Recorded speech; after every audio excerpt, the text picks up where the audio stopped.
We control the flow of electricity using common electronic components. These can be components that are plugged into a circuit board, or they could be components that are so small that we can't see them.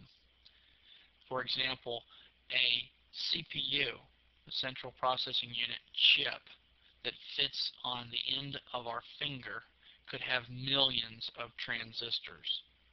But let's discuss the common electronic components and what each does. First, there are resistors. Resistors resist the flow of electricity.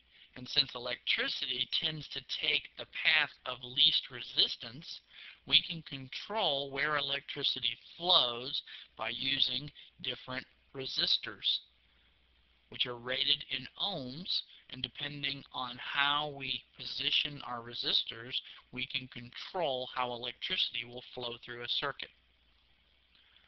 Transistors. Transistors were first developed for the radio business, and transistors can regulate electricity and act as a logical gate or a switch for an electrical signal. In other words, a transistor can either allow electricity to flow through it, or when switched off, can stop electricity from flowing through it. Transistors are an extremely important element in computing. Capacitors. Capacitors can maintain an electrical charge for a period of time, so they're used to smooth out the flow of an electrical current. In computers, capacitors, microcapacitors built into chips, are used to store data in RAM. And then diodes. Diodes are like valves for electricity. They only allow electricity to flow in one direction. They will allow electricity to flow in one direction, but they will stop it from flowing in another direction. All of these components are made from three categories of materials. Conductors, like most metals and wire and circuit boards and solder. Conductors carry the flow of electrons. They allow electrons to flow through their material. Whether they themselves are charged or not, they will allow electrons to flow through. Insulators will not allow the flow of electrons through their material.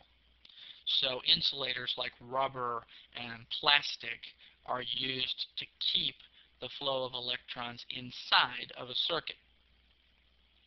And then semiconductors. Semiconductors are extremely important because semiconductors allow everything else to function, because a semiconductor will allow electrons to flow through it only if it itself is charged. The most common semiconductor is silicon, which is made from sand. So we'll never run out of silicon.